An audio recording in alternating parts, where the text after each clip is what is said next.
नमस्कार दोस्तों, मैं रंजन कुमार आप सभी को आपके अपने YouTube channel Ranjan maths with life learning पर तहे दिल से स्वागत करता हूं। आज हम लोग CGL मेंस के जो कि 2 मार्च को पेपर हुए थे उसका सॉल्यूशन कर रहे हैं। इसके पहले हम लोग 2 मार्च के 2 पार्ट में क्वेश्चंस को सॉल्व कर चुके हैं, जिसमें हम लोग 24 क्वेश्चन कंप्लीटली देख चुके हैं बेसिक कंसेप्ट के साथ। आज हम लोग उसी का 6 क्वेश्चंस कंप्लीट करेंगे और पूरी तरीके से 2 मार्च का 30 के 30 क्वेश्चन मैथमेटिक्स के कंप्लीट हो जाएंगे। उम्मीद है कि आप इसके पहले इसके 2 पार्ट को देख चुके होंगे, जिसमें आपको काफ़ी मज़ा आया होगा। हम एकदम बेसिक कंसेप्ट के साथ इस चैप्टर को, इस सारे कंसेप्ट को, सारे क्वेश्चंस को कर रहे हैं। तो चलिए, उम्मीद है कि आप सारे वीडियोस को देख रहे होंगे और अपने कॉन्फिडेंस लेवल को बढ़ा रहे होंगे। तो चलिए शुरू करते हैं आज का ये इंटरेस्टिंग लेक्चर। देखिए क्वेश्चन नंबर 25। सबसे पहले इस पार्ट में मेनली रूप से हमको बोर्ड पर ये सारे क्वेश्चन लिखने पड़ते हैं, जिसमें टाइम लगता है। तो हम वो सारे क्वेश्चन को पहले करवाए थे जो छोटे छोटे लैंग्वेज में थे, लेकिन उसमें इंपॉर्टेंट कंसेप्ट था। यहाँ पर देखेंगे तो एक बड़े बड़े लैंग्वेज में है क्वेश्चंस, लेकिन वो केवल आपको टाइम कंज्यूम करने के लिए दिया है, जबकि इसका कंसेप्ट बहुत ही ईजी और सरल है। तो चलिए देखते हैं ये क्वेश्चन। पहला ही क्वेश्चन देख लिए, दिखने में बड़ा लग रहा है लेकिन है सबसे छोटा। हम जानते हैं कि कोई भी चीज़ को खरीदेंगे और उसको फिर बेचेंगे तो जो हमको बेनिफिट होगा, तो इसका मतलब यह निकलेगा कि हम ज़्यादा में बेचे हैं, कम में खरीदे हैं तो प्रॉफिट होगा। अगर हम ज़्यादा में खरीदते हैं और कम में बेचते हैं तो हमको लॉस होगा। तो बस ये लैंग्वेज में उसी को पकड़ना है। हम लोग क्या क्या किए हैं, तो इसमें क्वेश्चन में क्या बोल रहा है, एक आदमी पहले एक मशीन को 5,000 में खरीदता है, 1 वर्ष बाद उसे 6,000 में बेच देता है, फिर 2 वर्ष बाद उसी मशीन को 8,000 में खरीदता है और 10,000 में बेच देता है। तो दोनों लेन देन के लिए समग्र लाभ प्रतिशत क्या है, यही पूछ रहा है आपसे। तो समग्र लाभ प्रतिशत मतलब टोटल CP और टोटल SP निकालना है। तो पहले टोटल हम CP निकाल लेते हैं। टोटल CP क्या क्या बोला, पहली बार क्या किया, वो मशीन को 5,000 में खरीदा।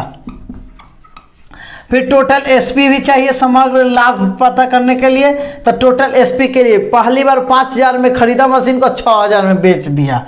ये लीजिए 6,000 में बेच दिया। फिर दूसरी बार क्या किया, फिर इसी मशीन को 8,000 में खरीदा और उसके बाद इसी को 10,000 में बेच दिया। अब अगर आपसे हम पूछे कि टोटल CP कितना हो गया, तो आप बोलिए कि 5,000 और 8,000 को हम जोड़ देंगे तो टोटल CP कितना हो जाएगा, 13,000। और अगर आप हमसे पूछे टोटल SP कितना होगा, तो 6,000 10,000 को जोड़ दीजिएगा तो 16,000। तो आप यहाँ बोलिए कि CP मेरा कम है और SP ज़्यादा है, मतलब कम में खरीदे और ज़्यादा में बेचे तो हमको क्या होगा, लाभ। तो टोटल ओवरऑल प्रॉफिट क्या हो जाएगा, ओवरऑल प्रॉफिट। आपका प्रॉफिट क्या होगा, तो आप बोलिए कि SP में CP घटाए तो 16,000 माइनस 13,000 तो बच गया कितना, 3,000 का प्रॉफिट हुआ। कितने पर, तो हमेशा CP पर 13,000 पर, और हम गुना कर देंगे 100। 2 0 से 2 0 कैंसिल, 1 0 से 1 0 कैंसिल। अब ये 300 में 13 से भाग दे दीजिए तो आपका क्या हो गया, 13 दूना 26, 4 40, 13 तिया 39, 1 0 और फिर समझिए 23 पॉइंट समथिंग है, तो आपका 23.08 ऑप्शन नंबर 4 यहाँ पर आंसर हो गया। इसको आप इतना करने की कोई ज़रूरत नहीं, आप डायरेक्ट कर सकते थे। क्वेश्चन को देखते इतना बड़ा है, कोई दिक्कत नहीं है, बस केवल आप देखते जाइए।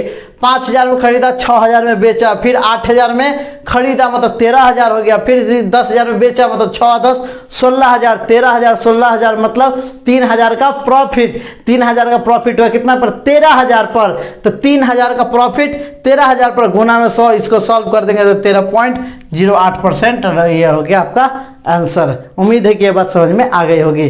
तो चलिए देखते हैं हम लोग अब दूसरा क्वेश्चन। ये जहाज वाले देख लीजिए, इससे पहले एक ट्रिग्नोमेट्री का बहुत ही बेसिक कंसेप्ट है, उसको हम लोग देख लेते हैं। देखिए, अगर ट्रिग्नोमेट्री में ये ट्रायंगल दिया हो, आप जानते हैं ट्रिग्नोमेट्री में मेन रूप से ट्रायंगल ही है, और हाइट एंड डिस्टेंस में ये हाइट रहेगा, और इस तरह का अगर ये कोई कहीं भी ट्रायंगल बने और ये एंगल 30 डिग्री होगा, ये एंगल अगर 60 डिग्री होगा, ऐसा कभी भी आए, हमेशा ध्यान रखिए कभी भी एंगल में कंफ्यूज नहीं होना है। हमेशा जो 90 डिग्री होगा, जो खड़ा वाला होता है वो 90 डिग्री होता है, और इसके नज़दीक में हमेशा बड़ा और दूर में छोटा एंगल होता है। 90 डिग्री के जितना नज़दीक में जाएंगे बड़ा एंगल होते जाएगा, दूर में जाएंगे तो छोटा एंगल होगा। ये बहुत ही इंपॉर्टेंट कंसेप्ट है। आप डायरेक्ट इस ट्रायंगल को बनाकर बिना कुछ पढ़े आप ये जान रहे हैं कि 30-60 होता है, 60 हमेशा 90 के नज़दीक होगा, 30 दूर है तो दूर वाला होगा। तो आप देखेंगे 30 और 60 है तो 30 और 60 ऐसे डाल सकते हैं। ठीक है, उम्मीद है कि ये बात समझ में आ रही होगी आपको। तो इससे पहले एक बात समझ लेते हैं इसमें होता क्या है। ठीक है, आपको इस टाइप का ट्रायंगल मिलेंगे या फिर इस टाइप के ट्रायंगल मिलेंगे हाइट एंड डिस्टेंस में। इसी दो टाइप का ट्रायंगल कभी इधर से बनेगा या फिर ऐसे बनेगा। तो देखिए इसको कैसे समझते हैं। तो हमेशा आप ये ध्यान रखिए कि इसमें रेशियो मेथड का हम लोग यूज करेंगे। इससे पहले एक बार हम रेशियो मेथड का यूज किए, पिछले लेक्चर्स को आप देख रहे होंगे तो अच्छे तरीके से समझ रहे होंगे। तो चलिए देखिए इसमें कैसे समझते हैं।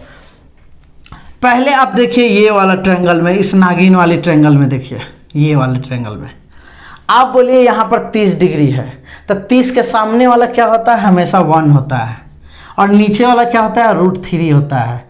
ठीक है, कोई दिक्कत, ये 1 होगा और ये √3 होगा। 30 के सामने हमेशा 1 और नीचे में बेस होगा √3। क्यों? क्योंकि tan 30 होता है 1/√3। ये तो समझ में आ गया। फिर देखिए ये 60 डिग्री है तो 60 के सामने वाला हमेशा क्या होता है, √3 होता है। हमेशा क्या होता है, √3, और 60 का बेस क्या होता है, हमेशा 1। क्यों? क्योंकि tan 60 होता है √3, तो √3/1। ये तो समझ में आ गया। तो अब देखिए अगर हम बोले तो इन दोनों में ये वाला जो साइड है वो कॉमन है। यहाँ पर आया 30 के अनुसार 1 आया है और 60 के अनुसार √3 आया है। तो हमेशा ध्यान रखिए कि 1 को बदलेंगे, क्योंकि हम आपसे बोले कि 1 में 7 से गुना कीजिए तो आप बोलिएगा आराम से कहेंगे कि 1 में 7 तो 7 हो गया। अगर वही चीज़ हम बोल दें कि 1 में 7 से डिवाइड कीजिए तो आपको सोचना पड़ेगा, भाग देना पड़ेगा, पॉइंट लगाएंगे 0, 10, 1, इतना सारा करना पड़ेगा। लेकिन गुना करना तो 1 में आसान है, क्योंकि 1 में जितना से गुना करते हैं उतना ही आता है। तो अब बताइए हमको, इसमें आप क्या से पूछेंगे कि बदलिए आप इसको, 1 को आप √3 में बदलना चाहेंगे कि √3 को 1 में बदलना चाहेंगे। तो आप बोलिए सर हम 1 को ही √3 में बदल देते हैं, क्योंकि हमको 1 में गुना करेंगे तो √3 आना आसान है, क्योंकि 1 में गुना करने पर आसानी से आता है। तो आप बताइए इसको आप बदल दीजिए इसमें। तो 1 को √3 बनाने के लिए क्या करना पड़ेगा, तो आप बोलिएगा सर √3 से गुना कर दीजिए, 1 × √3 होता है। तो ये देखिए इसको बदल रहे हैं इसमें, तो ये इसका रिलेशन किसके साथ है, √3 के साथ है। हम इसीलिए इसको गोल गोल कर दिए थे, एक वाला जात वाला है, और फिर ये अलग अलग था तो इसको एक जैसा लिखे। तो 1 को बदल दिए √3 में, तो √3 से गुना किए हैं, तो इसमें भी √3 से क्या हो जाएगा, गुना। क्यों? क्योंकि ये सब आपस में रेशियो में होता है। हमेशा ध्यान रखिएगा ये सब क्या है, रेशियो में है। तो अब बताइए इससे फाइनल आपके पास क्या रिजल्ट निकला कि अगर इस तरीके का रहेगा, यहाँ 30 डिग्री रहेगा और यहाँ 60 डिग्री रहेगा, तो क्या बचा, तो ये देखिए 1, तो ये वाला कॉमन वैल्यू हो गया √3, ये हो गया आपका √3। फिर यहाँ पर देखिए ये पूरा यहाँ से लेकर यहाँ तक √3 × 3 3 हो गया, यहाँ से यहाँ तक। और ये वाला क्या है, ये है 1, तो बताइए टोटल 3 है, ये 1 है, तो ये क्या होगा, 2। उम्मीद है कि ये बात समझ में आ गई होगी। तो इस तरीके से आप ये बात ध्यान में रखिए, हमेशा ट्रिग्नोमेट्री में ये बहुत इंपॉर्टेंट कंसेप्ट है, बहुत ज़्यादा। मैक्सिमम अगर हाइट एंड डिस्टेंस का क्वेश्चन आ रहा है तो ज़्यादा से ज़्यादा क्वेश्चन होगा, लगभग 60% क्वेश्चन 60 और 30 पर ही सेट होते हैं। ठीक है, आप गौर कीजिएगा तो 60 और 30 आपको हमेशा मिलेगा। अगर आप इस कंसेप्ट को याद कर ले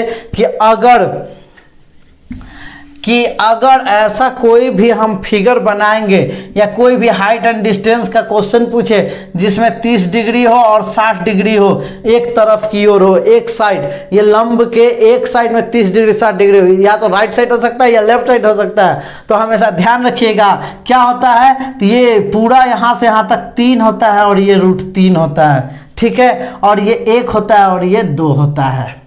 बात समझ में आई? तो इसको कैसे याद रखना है आप समझिए। यहाँ पर ये देखिए, यहाँ पर 3 है, हमेशा छोटा एंगल यहाँ पर होगा 30 डिग्री, तो फिक्स है।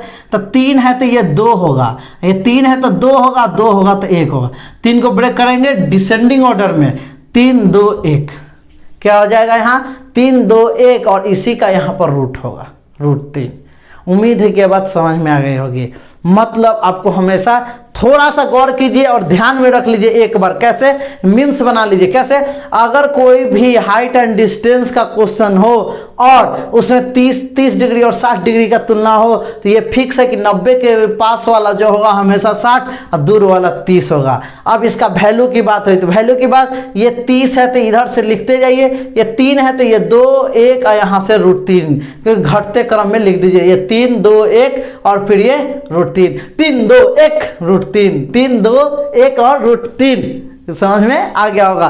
तो और देख लीजिए, एक ये टाइप हो गया, और इसी को अगर इसी क्वेश्चन को इस तरह से बोल दे कि किसी भी स्तंभ के ये दोनों ओर है, ऐसे है, तो कैसे करेंगे? तो ये भी एक याद रखिए। इसमें अब पकड़ना तो थोड़ा मुश्किल होगा कि कौन बड़ा, कौन नज़दीक है, कौन दूर है। तो इसलिए आप ऐसे क्वेश्चन जब भी हो ABCD अगर हम मान लेते हैं, तो 30 अभी जाने 30 का क्या होता है 1√3, एक वाला जाते हैं इधर। 60 वाला क्या होता है √3 1, तो ये 1 को √3 में बदल दीजिए। तो यहाँ देखिए 1 को √3 से में गुना करेंगे, तो इसमें अगर √3 से गुना हो रहा है, इसको अगर हम बदल रहे हैं, किसको बदल रहे हैं 1 को √3 से गुना किए, तो इस √3 को भी √3 से गुना करना पड़ेगा, क्योंकि 1 को बदल दिए। तो ये क्या हो गया आपका, इस टाइप से अगर रहेगा तो हमेशा ध्यान रखिएगा, ये 60 डिग्री और ये 30 डिग्री, तो ये फिक्स है कि ये वाला √3 होगा। इसी तरह और ये होगा आपका 3 और ये होगा 1। देखिए ये एक तरफ होगा तो फिर वही बात, 30 है तो 3 और ये 1 और ये √3।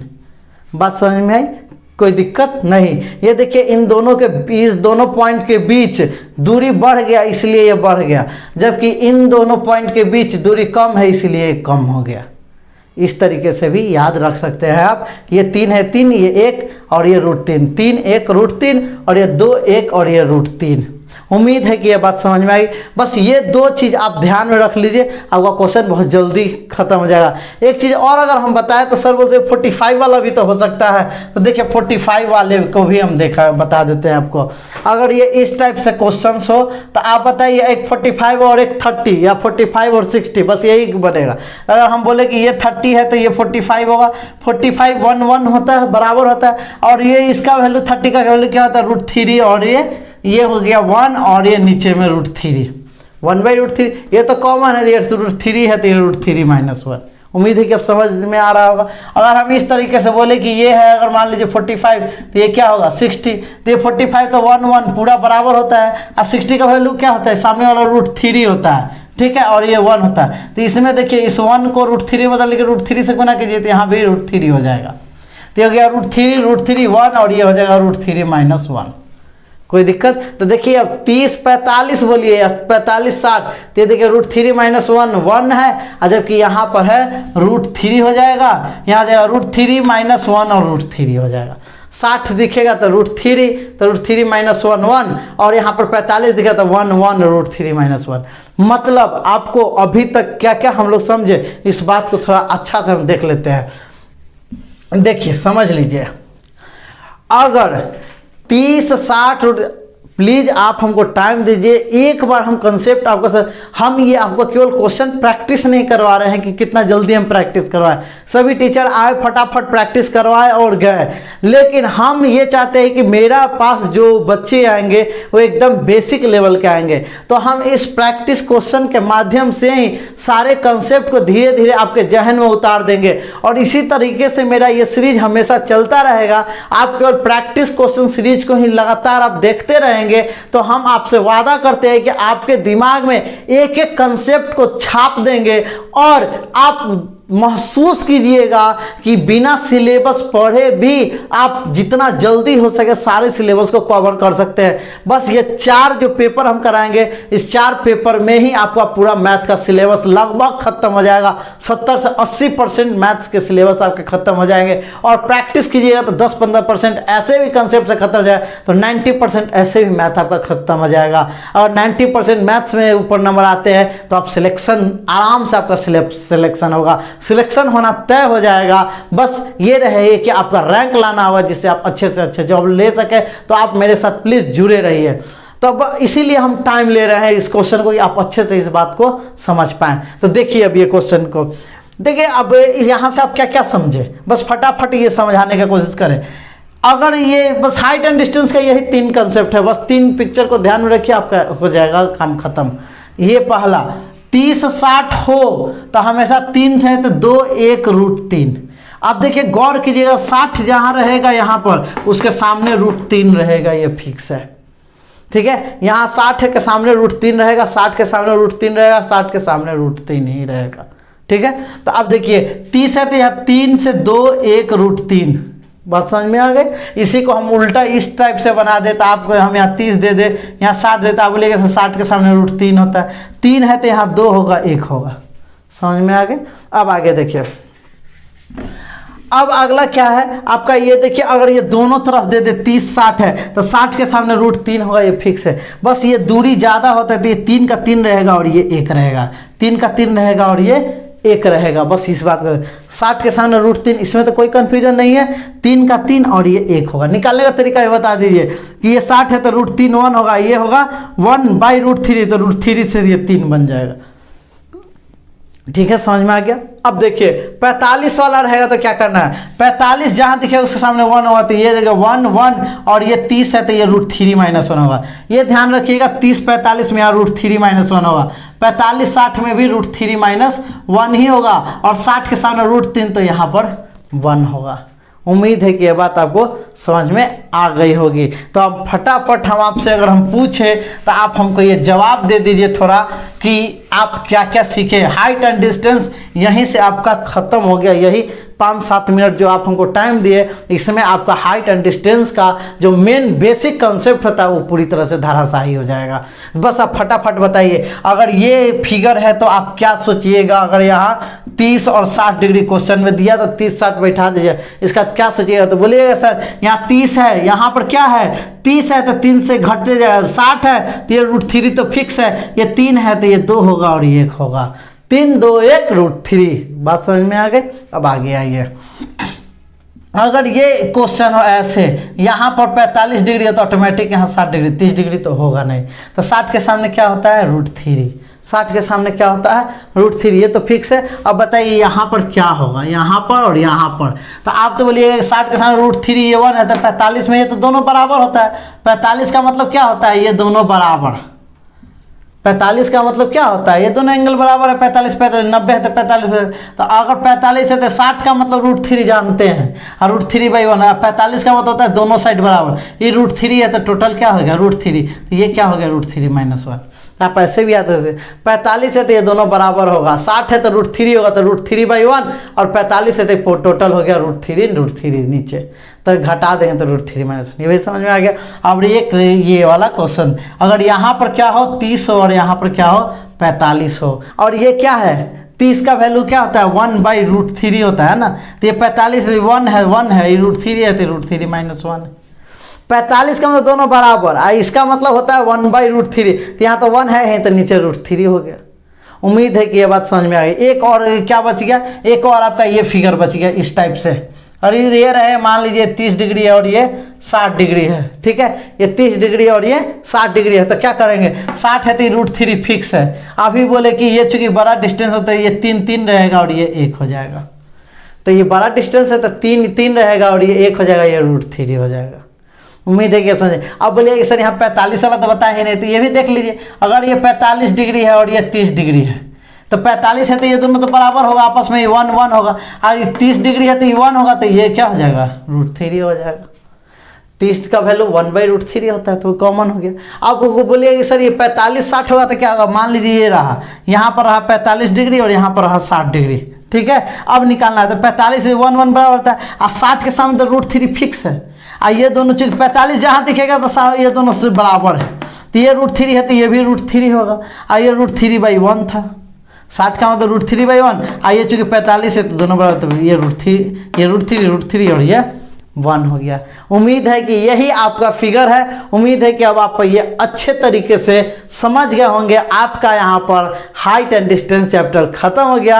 आप अब अपने आप में फुल्ली कॉन्फिडेंस हासिल कर पाएंगे, और अब आप कोई भी क्वेश्चन उठाकर हाइट एंड डिस्टेंस का देखिएगा, इससे बाहर कोई भी क्वेश्चन आपको नहीं दिखेगा, और आपको कुछ सोचने की जरूरत नहीं है। बस फिगर बनाइए, आंसर दीजिए डायरेक्ट। जैसे देखिए अब इसका इस्तेमाल हम करते हैं इस क्वेश्चन में। अगर आपको प्लीज़, अगर ये आपको बेसिक कंसेप्ट के साथ साथ इंटरेस्टिंग कंसेप्ट लग रहा हो, प्लीज़ मेरे चैनल को लाइक, शेयर और सब्सक्राइब कर दें और अपने दोस्तों को बताएं, क्योंकि मेरा ये नया चैनल है। आप लोग अगर मेरा समर्थन करेंगे, सपोर्ट करेंगे तो मेरी एनर्जी लेवल और बढ़ेगी और आपके लिए नए नए कंसेप्ट लेते आएंगे। तो उम्मीद है कि आप मेरा सपोर्ट करते रहिएगा। तो देखिए अब इसका हम यूज करते हैं। थोड़ा सा टाइम ले रहे हैं आपका, लेकिन ये कंसेप्ट, ये मेथड आपको दे रहे हैं जो पूरे सिलेबस को ख़त्म कर रहा है। 5 मिनट में आपका एक पूरे चैप्टर का सिलेबस ख़त्म होगा, हाइट एंड डिस्टेंस, जिससे बहुत बच्चे को डर लगता है। देखिए अब फटाक से हम कैसे इसका इस्तेमाल करके बस 2 सेकंड के अंदर में आंसर लाते हैं। देखिए क्वेश्चन बोल रहा है 2 जहाज स्तंभ है और इस प्रकार के तीनों संरेख में है। ये रहा स्तंभ और तीनों आपस में संरेख में है। 1 2 तीनों आपस में क्या है, संरेख है। तो क्वेश्चन में बोल रहा है कि 30 डिग्री और 60 डिग्री है, तो यहाँ पर 2 जहाज है, एक 30 डिग्री और एक 60 डिग्री है।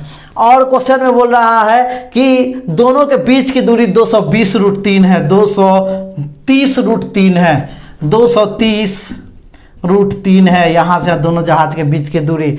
तो बताना है प्रकाश स्तंभ का क्या होगा। तो देखिए ऐसा क्वेश्चन जब भी आए तो 30 60 लिख दिए और ये फिगर है, तो हम हमेशा जानते हैं चूंकि ये दूरी बड़ा है तो ये 3 है तो 3, ये 1 है तो 1, और 60 के सामने √3 फिक्स होता है, जैसा कि अभी हमने बताया। तो आप बताइए यहाँ से, मेरे अनुसार 3 और 1 कितना हो गया, 4। 4 का वैल्यू क्या हो गया, 230√3। ये 4 से काट दीजिए, 4 5 20, 3 30, 7 28.2, फिर हो गया 5, तब हो गया 57.√3। अब आपसे क्वेश्चन में क्या पूछा है कि आपसे पूछा है कि स्तंभ की दूरी तो मतलब √3, तो 1 का वैल्यू हो गया 57.5√3। इसमें √3 से गुना कर दीजिए, क्योंकि हमको √3 का वैल्यू चाहिए। तो √3 से गुना कीजिएगा तो ऐसे भी √3 हो जाएगा, और 3 से गुना करिए तो 5 3 15, 7 5 7 3 21 1 22 और 5 3 15 दूना 17, मतलब कि ये हो गया आपका 172.5। उम्मीद है कि आपको ये समझ आएगा। बस 2 सेकंड में क्वेश्चन बन जाएंगे। बस हम जान रहे हैं कि ये 30 60 होता है, तो ये 3 और ये 1 और ये √3, जैसा कि अभी हम बताए। और जैसे ही जाने ये 4 का मतलब हो गया 230√3, हमको 1 का चाहिए तो 4 से इसको काट दिए तो ये हो गया 1 का वैल्यू 57.5√3। हमको चाहिए प्रकाश स्तंभ का, तो ये √3 है तो √3 से गुना कर दिया, मतलब 3 हो गया। ये 3 से यहाँ पर गुना किए तो आ गया 172.5 आंसर। उम्मीद है कि आपको ये क्वेश्चन अच्छे तरीके से समझ में आ गया होगा। हाँ, आपके मन में हो सकता है कि ये कैसे आया, तो ये अभी पूरा हम डिटेल में बता चुके हैं। देखिए हम लोग अब नेक्स्ट क्वेश्चन देखते हैं। अगला क्वेश्चन कह रहा है कि एक कांच के पात्र में 6 सफ़ेद है, मतलब 6 वाइट बॉल है, 6 वाइट है, 8 ब्लैक है और 4 रेड है और बोल रहा है 3 जो है ब्लू है। तो अब बोल रहा है इसमें कि यहाँ पर इसके काले या नीले रंग के होने की क्या प्रायिकता है। तो ऐसा जब भी क्वेश्चन आए तो एक बात हमें हमेशा ध्यान रखिएगा, या रहे या फिर और, इंग्लिश में और या रहे तो हमेशा प्रोबेबिलिटी में ऐड करते हैं, लेकिन एंड या और, हिंदी में और लिखा रहे एंड लिखा रहे तो इस कंडीशन में मल्टीप्लाई करते हैं। और एक बात ध्यान रखिए, probability of event is equal to होता है total number of favourable outcomes मतलब हमको जो चाहिए ऊपर में, नीचे में टोटल नंबर ऑफ इवेंट्स, जितना है सब का सब टोटल, मतलब प्रोबेबिलिटी ऑफ इवेंट, मतलब अगर हम जिसका प्रोबेबिलिटी निकालना है उसका नंबर में ऊपर और नीचे में टोटल नंबर। तो देखिए क्वेश्चन में बोल रहा है कि काला या नीला मतलब ब्लैक या ब्लू, इसका प्रोबेबिलिटी निकालना है। तो प्रोबेबिलिटी ऑफ इवेंट क्या होगा, तो ब्लैक हम पूछे तो ब्लैक पूरा कितना है, तो जिसका पूछेगा ऊपर 8, और टोटल कितना है, तो टोटल है 8 6 14 4 18 3 21, तो 8/21 हो गया। या लगा है तो इसका मतलब प्लस, फिर ब्लू कितना है 3 और टोटल कितना है 21। अब इन दोनों को जोड़ दीजिए तो 8 3 11/21, डिनोमिनेटर सेम रहता है तो नोमिनेटर को हम लोग जोड़ देते हैं। तो यहाँ पर हो गया 8 3 11/21। ये रहा आपका आंसर। उम्मीद है कि ये बात समझ में आ गई होगी। फिर से देख लीजिए, नंबर्स दिए हुए प्रोबेबिलिटी होता है, जो पूछेगा उसका नंबर ऊपर और टोटल में जितने भी दिए हुए हैं सब का सब नीचे। तो आपको पूछा ब्लैक या ब्लू का प्रोबेबिलिटी, तो ब्लैक कितना है तो 8 है, और टोटल कितना है तो 21 है, तो 8/21 प्लस ब्लू का पूछा है तो ब्लू कितना है तो 3 है, टोटल कितना है 21, दोनों को जोड़ दिए तो 11/21 आपका आंसर। उम्मीद है कि ये बात आपको समझ में आ गई होगी। तो चलिए हम लोग देखते हैं नेक्स्ट क्वेश्चन। नेक्स्ट क्वेश्चन है बहुलक का मोड। ये आपका वर्ग दिया हुआ है, ठीक है, यहाँ पर ये वर्ग दिया हुआ है, आपका क्लास दिया हुआ है और आपसे पूछ रहा है कि बताइए कि इसका बहुलक मतलब कि मोड क्या होगा। तो एक हमेशा ध्यान रखिए कि जब भी क्लास दिया रहे, वर्ग दिया रहे, तो उसके मोड का फॉर्मूला क्या होता है। उससे पहले उसका बेसिक हम लोग जानते हैं मोड के बारे में। मोड का मतलब होता है जिसकी सबसे ज़्यादा फ्रीक्वेंसी हो वही मोड कहलाएगा। फ्रीक्वेंसी का मतलब पहले क्या होता है कि जो जितना बार रिपीट करेगा नंबर वही उसकी फ्रीक्वेंसी होगी। और मोड का मीनिंग होता है, बहुलक का मतलब होता है जो जिसका फ्रीक्वेंसी सबसे ज़्यादा होगा वही बहुलक होगा। अब बहुलक वर्ग में क्या होता है तो आप हमेशा ध्यान रखिएगा इसका फॉर्मूला क्या होता है। बहुलक का फॉर्मूला क्या होता है इसको आप समझ लीजिए। बहुलक का फॉर्मूला क्या होता है बस उसी को हम लोग यूज कर लेंगे। जब आपको मोड बहुलक निकालना हो और क्लास दिया हो, क्लास का मतलब क्या होता है, क्लास का मतलब होता है कि दो नंबर के बीच का गैपिंग करके दिया हो। जैसा कि इस क्वेश्चन में दिया है 5 से 10, 5 से 10, तो ये 5 से 10 का मतलब ये क्लास हुआ। 5 6 7 8 9 तक का जो भी नंबर होगा उसको काउंट करके इसमें लिखा हुआ, और जितने बार होगा उतना लिखेंगे वही उसका फ्रीक्वेंसी होगा, बारंबारता होगा। तो चलिए देखिए इस फॉर्मूला को। यहाँ पर mode is equal to L plus F0 minus F minus 1 by 2F0 minus F1 minus F minus 1 into H। आप बोलिए कि ये सब क्या पढ़ दिए, तो बस इसको हम सिंपल फॉर्म में इस तरीके से समझा पाएंगे कि आप लोग जानते हैं कि ये नंबर लाइन है, ये क्या होता है 0, जहाँ से ही चर्चा शुरू होती है और जिसको निकालना रहता है, जिसके बारे में हमको पूछा जाता है वहीं मेरा केंद्र पॉइंट होता है, वही हमको निकालना रहता है, वहीं से चर्चा शुरू करते हैं। तो इसलिए 0 मेरा मेन पॉइंट होगा, मेन फ्रीक्वेंसी वर्ग क्लास होगा। बात समझ में आ गई, फ्रीक्वेंसी क्लास होगा। अब +1 आएगा तो बाद वाला और -1 आएगा तो पहले वाला का फ्रीक्वेंसी लिखना है। +1 -1 का यहाँ यही मीनिंग है, मतलब कि मोड निकालना। तो L क्या है, ये वर्ग है, ये फ्रीक्वेंसी ये आपका क्लास है, वर्ग है। तो इसका जो पहला वाला होता है नंबर उसको बोलते हैं लोअर लिमिट, और जो बाद वाला नंबर होता है उसको बोलते हैं हायर लिमिट।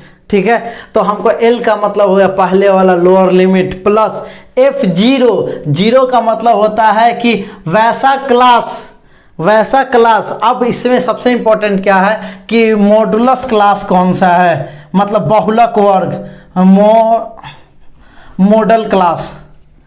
मॉडल क्लास कौन सा है, बहुलक वर्ग। तो हमेशा ध्यान रखिएगा कि बहुलक वर्ग वही होगा जिसकी फ्रीक्वेंसी सबसे ज़्यादा हो, लार्जेस्ट फ्रीक्वेंसी हो, सबसे बड़ा फ्रीक्वेंसी हो, वही आपका बहुलक वर्ग होगा। तो आप देखिए इस क्वेश्चन में सबसे ज़्यादा फ्रीक्वेंसी किसका है तो 11 है, किसका है तो 25 से 30 का है। तो सबसे बड़ा फ्रीक्वेंसी कौन सा है, 25 से 30 वाले क्लास का 11 है। तो मॉडल क्लास क्या हो गया, बहुलक वर्ग क्या हो गया आपका, बहुलक वर्ग।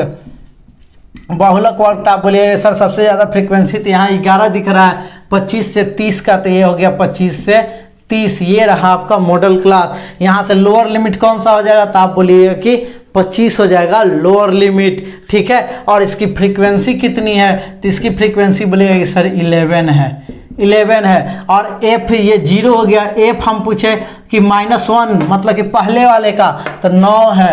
अगर हम आपसे पूछे कि F +1 मतलब बाद वाले का तो 10 है। बस आपको यही यहाँ पर रख देना है। तो चलिए इस फॉर्मूला में रख देते हैं हम लोग। तो L कितना है 25 प्लस यहाँ F0 मतलब कि वो जो हम मॉडल क्लास है तो ये 11 माइनस F -1 पहले वाला तो 9 बाई में 2f0 मतलब 2 गुने 11 माइनस f1 है +1 है मतलब बाद वाला, तो बाद वाला है 10 माइनस f -1 मतलब पहले वाला तो 9, ये हो गया। इनटू में हाइट मतलब दोनों के बीच का डिफरेंस, ये हो गया। वर्ग अंतराल मतलब दोनों को घटा दिए, लोअर लिमिट और हायर लिमिट, लोअर लिमिट और हायर लिमिट को घटा दीजिए तो 30 में से 25 जाएगा तो क्या होगा 5, तो यहाँ लिखा जाएगा 5। तो आप बताइए यहाँ 25 प्लस यहाँ 11 में से 9 गया 2, ये 22 में से 19 गया 3 और गुना में 5, तो 10/3 मतलब ये हो गया 25 प्लस 10/3 मतलब 3.3, तो ये हो गया 28.3 आपका आंसर। उम्मीद है कि ये बात समझ में आ गई होगी। बस ये एक बात और गौर कर लीजिए, 25 में जोड़ कर ये जो भी आया है, ऐसे भी आप ध्यान रखिए जो हमेशा मोड होगा वो मॉडल क्लास के ही बीच में होगा, मॉडल क्लास के ही बीच में होगा। तो आप बोलिए यहाँ 25 से 30 दिया हुआ है, बस आप ऐसे क्वेश्चन को बनाने से पहले, मोड वाले खासकर क्वेश्चन को बनाने से पहले आप बस प्यार भरी निगाहों से एक बार क्वेश्चन को देख लीजिए और ऑप्शन भी साथ में देखिए, ठीक है। खूबसूरती हमेशा साथ में ही चलती है। तो आप देखिए इसमें खूबसूरती क्या है, इस गौर से निगाहों से अगर आप देखिएगा तो इसमें खूबसूरती क्या दिखेगी। आप देखिए इसमें क्वेश्चन में पूछा है मोड, और मोड जब भी पूछे तो सबसे हाईएस्ट फ्रीक्वेंसी चाहिए, तो सबसे हाईएस्ट फ्रीक्वेंसी कितना है 11 है, तो यही हो गया मॉडल क्लास। अब मॉडल क्लास जो होगा उसी के बीच में आंसर लाई करेगा, मतलब 25 से 30 के बीच में ही आंसर होना चाहिए। आप देखिए ऑप्शन पहला 35.25 खत्म हो गया, 25 से 30 के बीच में नहीं है। 40.25 ये भी खत्म हो गया, 25 से 30 के बीच में नहीं है। ये देखिए तीसरा क्वेश्चन 30.33 30 को पार कर गया, इसके पहले होना चाहिए, ये भी नहीं है। इसका मतलब ये 4 नंबर आपका ऑप्शन हो गया आंसर 28.33। तो इतना करने की कोई जरूरत नहीं थी, डायरेक्ट हम इसको आंसर टिक कर देते, मेरा आंसर आ जाता।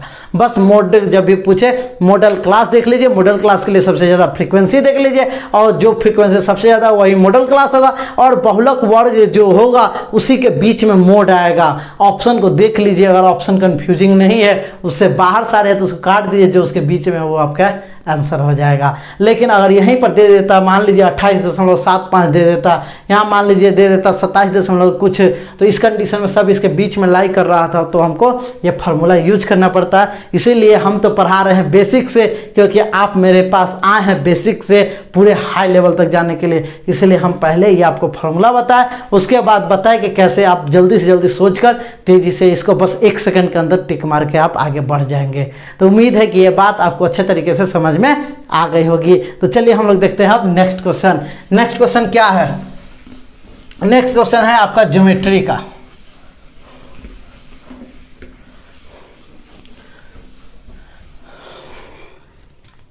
देखिए नेक्स्ट क्वेश्चन है कि त्रिभुज पी क्यू आर में पी क्यू बराबर क्यू आर है, और त्रिभुज पी क्यू आर में ओ इस प्रकार है कि O P R O R P है, और निम्न कथन पर विचार करना है। देखिए ये त्रिभुज रहा आपका,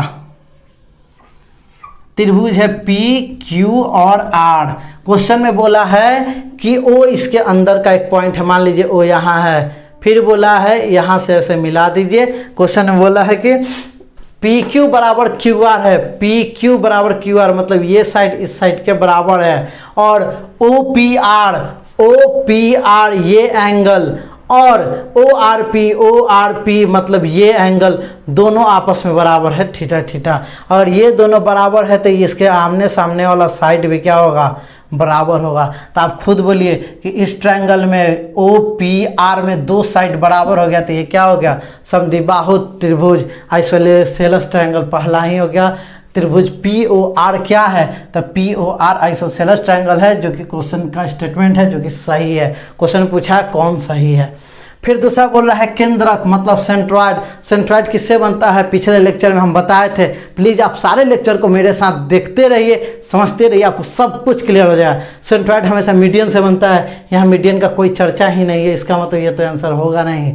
अब तीसरा स्टेटमेंट बोल रहा है पी क्यू ओ, त्रिभुज पी क्यू ओ मतलब ये वाला त्रिभुज, और त्रिभुज आर क्यू ओ मतलब ये वाला त्रिभुज, ये दोनों कह रहा है कि सर्वांगसम है, कन्ग्रुएंट है, इसके बारे में पूछ रहा है या नहीं। तो आप खुद देखिए, आप बोले सर ये दोनों साइड तो अभी देखिए कि बराबर है, ये दोनों साइड तो क्वेश्चन में दिया है कि बराबर है, और ये तो कॉमन साइड है, मतलब तीनों साइड बराबर हो गए। तो एस से हम जानते हैं ये दोनों ट्रायंगल कन्ग्रुएंट हो गया। ये रहा आपका तीसरा नंबर सही, मतलब आपके ऑप्शन होगा 1 और 3 सही। उम्मीद है कि ये बात समझ में आ गई होगी। तो चलिए हम लोग देखते हैं अब नेक्स्ट क्वेश्चन। देखिए इतना बड़ा क्वेश्चन दिया है, ये मजाक कर रहा था क्वेश्चन एग्जामिनेशन हॉल में, या आप अगर इसके चक्कर में आ गए तो आप मजाक में उड़ जाएगा, आपका मजाक बन जाएगा। बस आप जो जानते हैं रास्ता अंदर में हो तो उसका क्या मीनिंग होता है, बस वही है। इन नगण्य मोटाई है ये वो, ये सब कोई मतलब नहीं रह गया। जैसे आप जीए रीजनिंग में क्या करते हैं, बहुत सारा प्रैक्टिस रहता है, ऊपर में बहुत सारे स्टेटमेंट दिए रहते हैं, तो आप उसको छोड़ देते हैं, नहीं पढ़ते हैं, डायरेक्ट नीचे करते हैं, क्योंकि जानते हैं कि उसका मीनिंग क्या है। उसी तरह यहाँ भी आप जैसे ही देखिए आयताकार पार्क है, 120 मीटर लंबा, 104 मीटर चौड़ा है, 120 मीटर ये आयताकार पार्क है जो 120 मीटर चौड़ा है और 120 मीटर लंबा और 104 मीटर चौड़ा है। और बोल रहा है इसके अंदर में एक पार्क बनाना है, जो अब देखिए इसमें क्या क्या स्टेटमेंट बढ़ा दिया है कि ये जो आपका पार्क है इसके बाउंड्री के नज़दीक से लेकर रास्ता गया है, मतलब ये आपका इस तरीके से रास्ता गया इसको छूते हुए। तो ये तो हम भी जान रहे हैं कि छूते हुए ही जाएगा, इतना पढ़ने की वजह। फिर बोला है कि इसके अंदर जो छूते हुए जा रहा है, तो ये वाला जो पोर्शन है रोड का अंदर वाला किनारा, इसको पेंट करना है। इसको क्या करना है, पेंट करना है। अब पेंट ऐसे करना है कि इसका मोटाई नगण्य होगा, तो स्वाभाविक पेंट का जो मोटाई होता है वो नगण्य ही होता है। तो ये सब इसलिए दिया है कि कोई भी कंफ्यूजन ना हो, क्लैरिटी बनी रहे क्वेश्चन में। लेकिन हम लोग इतना ये सब अंडरस्टूड होता है, फिर यही सब अंडरस्टूड बातें इसमें लिखकर इस क्वेश्चन को लंबा कर दिया है कि आप क्वेश्चन हॉल में देखें और इसको स्किप कर दे, जबकि ये क्वेश्चन देखिए अब कितना इजी हो गया। मतलब आपको इसको पेंट करना है, मतलब इसी का लंबाई, मतलब इसका क्या निकालना है, पेरीमीटर निकालना है। इसका क्या निकालना है, पेरीमीटर। तो आप बोलिए कि यहाँ से बोल रहा है कि चौड़ाई है 1 मीटर, तो दोनों तरफ से घटेगा तो ये क्या हो जाएगा 118, इधर से भी एक घट गया, एक घट गया तो 118, ये 104 है, ये 1 मीटर का चौड़ाई है यहाँ से, तो 1 मीटर घट जाएगा, दोनों तरफ से क्या हो जाएगा 102 हो जाएगा। तो आप बोलिए ये हो गया एक आयत, मतलब कि रेक्टेंगल, तो इसका पेरीमीटर ही निकालना है। पेरीमीटर क्या होता है, perimeter of rectangle 2 × L + B होता है। तो आप खुद बताइए, तो यहाँ से पेरीमीटर क्या हो जाएगा, 2 × लेंथ कितना हो गया 118 प्लस ब्रेथ कितना हो गया 102, यहाँ से क्या हो गया 2 × ये हो गया 220, अब गुना कीजिएगा तो ये हो गया 440। तो 440 मीटर हुआ। क्वेश्चन में बोला है कि 1 मीटर खर्चा 2.5 है, तो टोटल एक्सपेंडिचर कितना हो जाएगा, खर्चा कितना हो जाएगा। तो आप बोलिए कि 1 मीटर का 2.5 रुपया है, तो 440 में 2.5 से गुना कर देते हैं, 440 गुने 2.5, ये पॉइंट हटाएंगे तो 10, ये कैंसिल हो गया।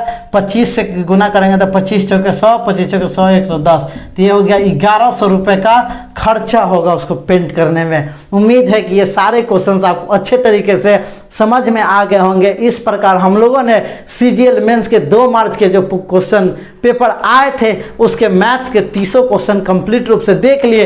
इस तरीके से हम लोग 30 क्वेश्चन में 30 कंसेप्ट पर है, जो कि आपके लिए बहुत ही मददगार और हेल्पफुल होगा। आप देखिए कि अगर आपने मेरा ये तीनों पार्ट देखा होगा तो आप ये महसूस करेंगे 30 कंसेप्ट आपकी अच्छे तरीके से कंप्लीट हो गया। उसके बेस पर कभी भी अब क्वेश्चन आएंगे तो आप उसको आसानी से समझकर तुरंत 2 सेकंड 3 सेकंड में बना पाएंगे, ये मेरा दावा है। प्लीज़ आप इसी तरीके से बने रहिए मेरे साथ। इसके बाद हम लोग 3 मार्च के जो क्वेश्चन जो पेपर आए थे उसके सारे मैथ्स के क्वेश्चन कंप्लीट करेंगे। उम्मीद है कि आप मेरा सपोर्ट करते रहिएगा, और आपको अगर ये अच्छा लगा हो लेक्चर तो प्लीज़ मेरे चैनल को लाइक शेयर और सब्सक्राइब कर दे। तो मिलते हैं हम लोग नेक्स्ट लेक्चर में इसी उत्साह और उमंग के साथ। तब तक आप पढ़ते रहिए, मस्त रहिए, स्वस्थ रहिए। जय हिंद।